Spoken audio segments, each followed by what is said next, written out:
Կարծում եմ դուք դատաքննության ընթացքում հարգելի գործընկերներ կլսեք որոշ հանգամանքների վերաբերյալ բացահայտում, որը նույնիսկ այդ երկու դատավորների մասնակցության անհնարինության վերաբերյալ որոշումների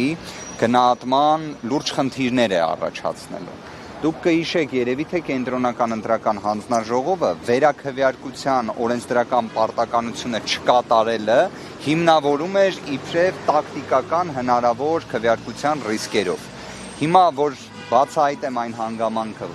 թե ինչի եմ այսպիսի դատողություն անում, դուք կպատկերացնեք, թե իրականում սահմանադրական դատարանում կարծես այս հարցերը լրիվ այլ բովանդակության մեջ են դիտարկվել։ Ես նաև ստացել եմ արձանագրային որոշումից քաղվածք, որը վերաբերում է հենց Տիկին Սեդա Սաֆարյանի մասնակցության անհնարինության հարցի քննարկմանը, դրա նախաձեռնմանը, նախաձեռնող կոնկրետ դատավորի անուն ազգանունը,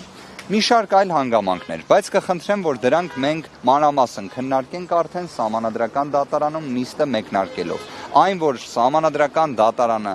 անկախության, իր չեզոքության, անաչառության լրջագույն դեֆիցիտ ունի եւ այդպիսինն է նաեւ հանրային ընկալումը, կարծում եմ դա անհերքելի փաստ է։ Դրանից այլ կանխատեսում եք արդյունքները, պարոն Վարդանյան։ Գիտեք, ես բոլոր դեպքերում այս փուլում դրա վերաբերյալ դատողություն չանեմ, բայց մտահոգություններս հստակ ընդգծում եմ, որովհետև սահմանադրական դատարանի կազմի նկատմամբ երբ միջամտություններ տեղի ունենում, վստահ եմ ձեզանից շատերը այդ ժամանակ չէին պատկերացնում, որ գալու է 2026 թվականը հունիսի 7-ը եւ սահմանադրական դատարանի որոշումը ինչ աստիճան էական նշանակություն է ունենալու ընդհանրապես հանրության կողմից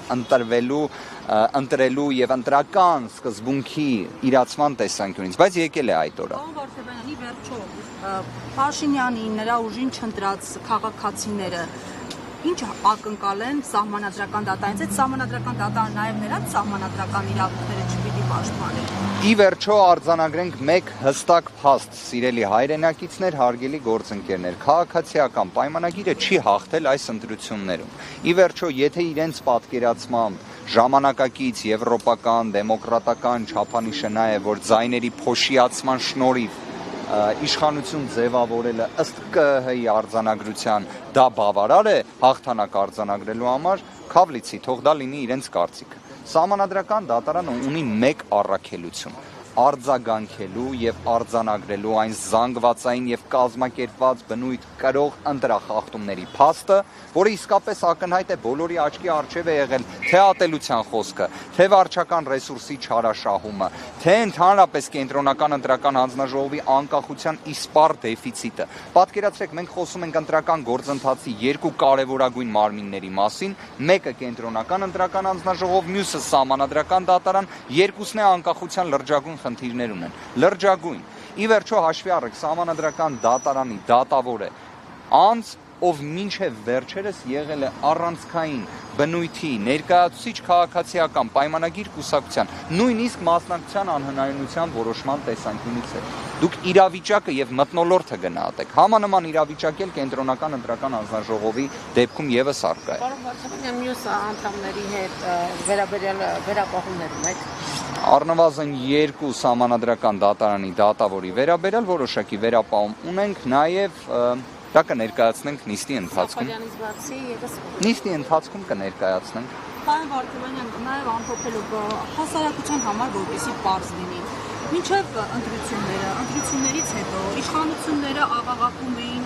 ընտրակերտիկների մասին, ընտրակաշառքների մասին, ասում էին, որ իրենց քվեներն են միայն օրգանիկ, հաստատի ընդդիմության քվեներն օրգանիկ չեն։ Ինչու ձեզ իշխանությունը չդիմեց սահմանադրական դատարան վիճարկելու ընտրությունները։ Ինձ թվում է, որովհետև իրենք եւս ունեն այն տեղեկանքը, որը փոխանցվել է մեզ, որ այդքան թմբկահարված ընտրակաշառք կամ եւ այլ նման երևույթների հետ կապված այս պայդերությամբ խոսքը գնում է 258 մեղադրյալի մասին։ Պատկերացնում եք, դա որ պատկերացնեք 3 խոշոր խուլիգանության դեպքն է։ Թող չլինեն հանգարց խուլիգանության դեպքեր, այսինքն սիրելի հայրենակիցներ, երբ միջոցառում եք ունենում եւ այլն, թող դա չվերածվի խուլիգանության, բայց դա այդ նույն թվականակն է։ Պարզապես սա ճիշտ տեխնոլոգիական մի մոտեցում էր, իրենց գնահատմամբ ճիշտ, որովհետև կարողացան նման աղմուկ ստեղծել, բայց կարծում եմ նաև իրենք հետադարձը չստանալով իրենց իսկ ստեղծած արհեստական շինծ ու աղմուկի Փեսայի եւ աներոջ խոսակցությունը քյաբաբի վերաբերյալ որպես քրեական գործ հրամցնելը, Դավիթ Ղազինյանի դեպքը վստահ եմ բոլորը լսել եք, կանանց միջև բամբասանքային բնույթի խոսակցությունը դարձնել որպես այդ վիճակագրական տվյալ, որ պատկերացնեք այդ 258 դեպքը, որ ասում եմ, դրանցից մեկը պայմանականորեն Դավիթ Ղազինյանի նկատմամբ ակնհայտ ապօրինի քրեական վարույթն է, եւ այսպիսի դեպքերը բազմաթիվ են եղել։ Դուք վստահ եմ այդ ձայնագրությունները լսել եք։ Պայմանական կենցաղային բնույթի խոսակցություններով համեմված, անմեղության կանխավարկածը չհաղթարված դեպքեր, բայց որոնց վիճակագրական տվյալը 258 մեղադրել։ Իդեպ այդ թվերն էլ կարող են էապես նաև նվազել այս ժամանակահատվածում, որովհետև դրանցից կարծես կեսից պակաս դեպքերն են, որ դատարան են ուղարկվել։ Իդեպ օրինակ վստահ եմ դուք լսեցիք երեք Արթուր Ավանեսյանի վերաբերյալ դատախազի բացման խոսքը, հա։ Դա էլ է այդ վիճակագրական տվյալը հանդիսացող դեպքերից մեկը, որ ստացվում է Արթուր Ավանեսյանը